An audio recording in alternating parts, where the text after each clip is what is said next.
Hello everyone and welcome to Cinderfall Gaming. I hope you're all doing well, I hope you're all staying safe, and most of all, I hope you're all fighting that war against the Grey. So today, we got another cool new article from Warhammer Community, so as always, we're going to go through it, and we're going to chat a little bit about everything it's showing us, and what maybe it's not showing us, and discuss all of this. So, we got a little article dropped just a little while ago called Find Out Which Armies Are Getting Upgrades in Broken Realms Bellacor.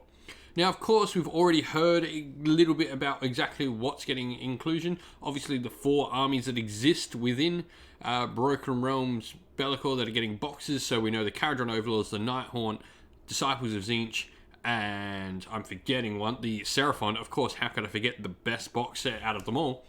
And Stormcast Eternals were mentioned as well, because obviously we're getting the Garda Steel Soul model along with this. Now, one can assume as well we're going to get some Legion of Chaos Ascendant stuff, which is awesome. I really love the idea of Legion Chaos Ascendant becoming a full, proper army in Warhammer Age of Sigmar. So, with that in mind, let's get looking at this article. They've put up a how to paint Bellacor. Their how to paints are always great. For me, I'm colorblind personally, and really badly colorblind actually. I really struggle with some colors. Warhammer Age of Sigmar and just Games Workshop in general do really fantastic, easy to follow painting tutorials, and their style is really easy for someone like me who really struggles to tell a lot of colors apart at times, and really subtle shades really become an issue. I really like GW style of painting. Their painting guides have helped me learn how to paint in a certain style, which has enabled me to paint more freely because I understand how the paint works and how it's supposed to. And like, even though I can't quite see colors, I know certain patterns and certain things you can do with the colors to help. So their painting guides are always great. I absolutely love them. As you've come to expect, Broken Realms Bellacor improved several armies with updated war scrolls, fresh battalions, and even a couple of new units. Awesome. Naturally, Daemons of Chaos get a few compelling options, but let's just take a look at the table of contents. There are loads of interesting entries to ponder. So this is the big thing, really, from the whole article. So, Chaos, Bellacor the Dark Master, he's getting a brand new war scroll, as you would expect with that fantastic new model, and Legion of the First Prince. This is a Legion of Chaos Ascendant redone. Awesome. I cannot wait to see this. Nighthaunt, we're getting Nighthaunt Processions, which you can assume is some extra sort of rules. You got the Emerald Host and Ragna's Condemned. Maybe that's 2 hosts, one to Ragnar obviously and one to Lady Alinda. Dreadscythe Harridans are getting a new war scroll, really cool. Be really interesting to see how that goes. The Krugast Cruciator, which is the new sort of model we've seen, and the Sorrowmourn Choir, which is the battalion in the box set. Caradron Overlords, we're getting Caradron Overlord Guild Triumphs, so some new sort of triumphs. Be really cool to see how they work. And Drongong's Aether Runners, so that's the battalion in the box set. Seraphon, we're getting the Bound Spells, all variations of the Forbidden Power box set, and then Celestial Stampede battalion box as well. Disciples of Tzeentch is just the box set. Fire Slayers, we're getting upgrades to the Doomseeker and Grimwrath Berserker. This is really cool. I really like both these models, and I really look forward to hoping to see them upped a bit in power. And then Stormcast Eternals, we're just getting Lord Celes and Garda Steel Soul, so it doesn't appear that we're getting brand new Hallowed Night rules, which is maybe a little bit disappointing, I think. But a new character to lead them, like characters for other Storm hosts, is something people have been crying out for. Something I really want to see. I want to see these other Storm hosts explored more. I mean, we got Embers of the Heldenhammer a little bit explored. I mean, we technically have a named character when you start thinking about Van Brecht in Broken Realms Marathi. So Gardas, another Storm host, getting a bit of love that's not Hammers of Sigmar. Really a massive fan of that. But all in all, there's like quite a fair bit of cool stuff here. Like, I like that Seraphon are getting access to all the generic endless spells.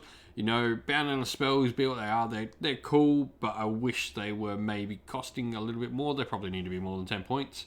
Another Tzeentch battalion. I mean, it's a pretty cool battalion. It's, if you want to run lots of horrors, it looks pretty cool. Dreadscythe Harridans, I'm really excited to see a new war scroll. I was having a really good chat with a lot of my friends about Dreadscythe Harridans, so it'd be really cool to see that. And the Crusader, I'm really excited to see what he brings. But let's get continuing. Legion of the First Prince. Bellacor is the ancient evil who commands a vast host of demons. Some coerce, some enslaved, and some that find common cause in destruction of empires. A newer Legion's option found in the book represents the Dark Master's expansive army.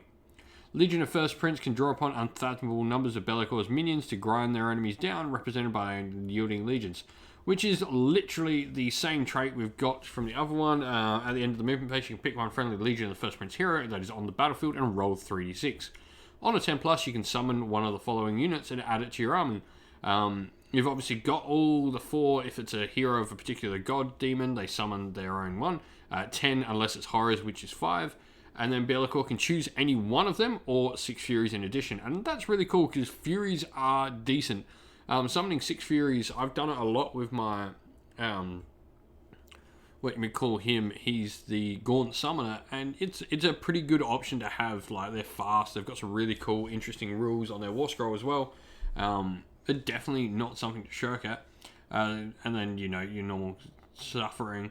If the, however, the summoned unit must be set up wholly within 12 inch of the hero you picked or more than 9 inch from enemy. If the unmodified roll includes a double, though, the hero suffers 1 mortal wound. If the unmodified roll was a triple, the hero suffers D3 mortal wounds instead.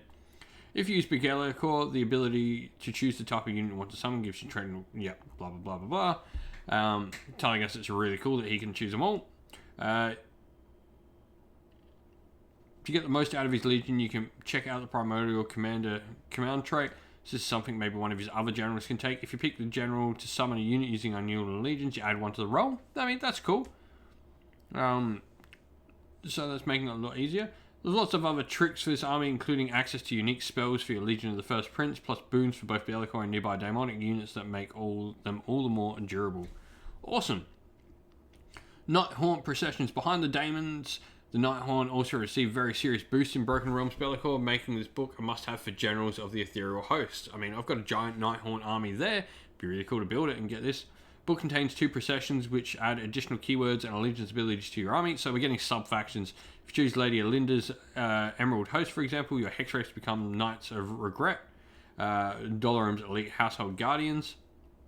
It's really cool, and these bodyguards. Alternatively, you can pick Reichnar's Condemned, led by a Lady Alinda's favoured Poxy, Reichnor the Grim Hailer.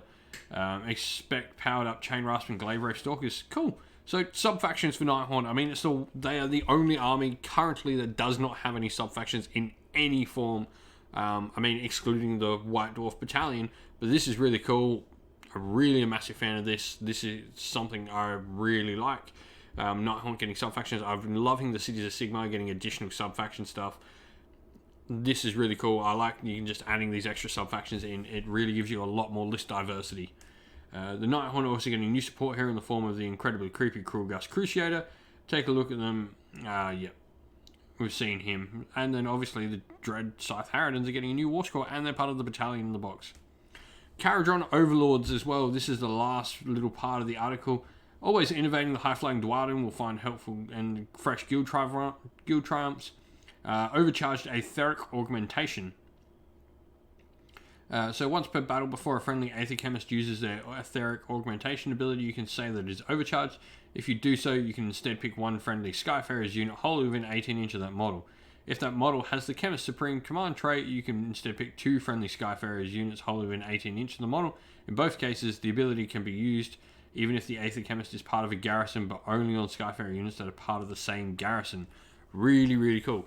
The way this is making this sound, I think you're going to have to use Aether Gold to sort of use these. There's going to be like additional triumphs you can use from what it sounds like. I think that's how they're going to work.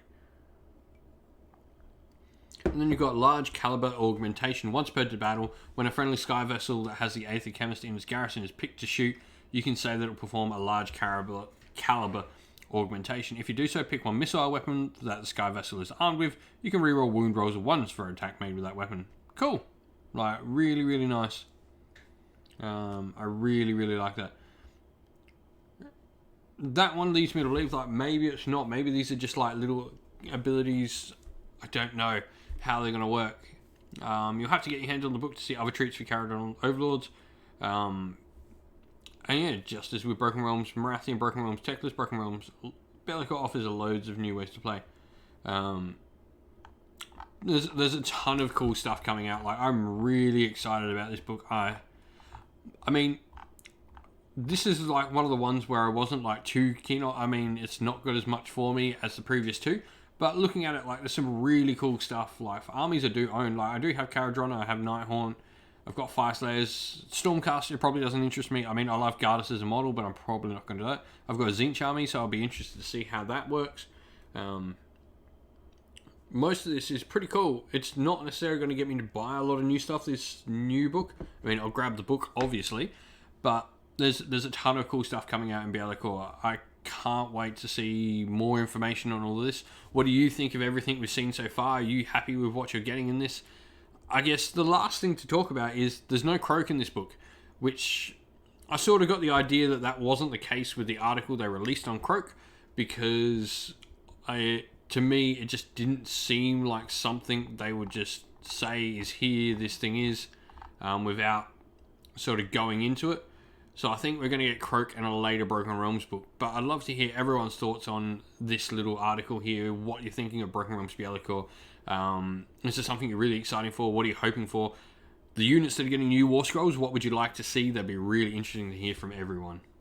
Well, thank you all for watching. We hope you enjoyed the video. And if you did, please don't forget to leave a like and subscribe to the channel.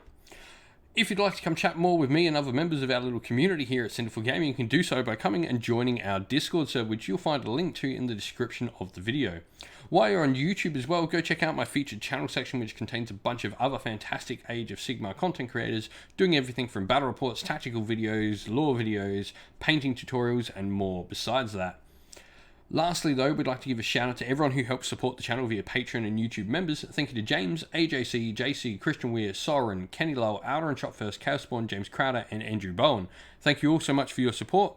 And if you'd like to help support the channel like these fine people do, you can do so by clicking once again on the links down in the description of the video to either YouTube members or Patreon. Thank you all for supporting the channel though, watching the content. Have a nice day, stay safe, stay well, and most of all, keep fighting that war against the Grey. Ciao for now.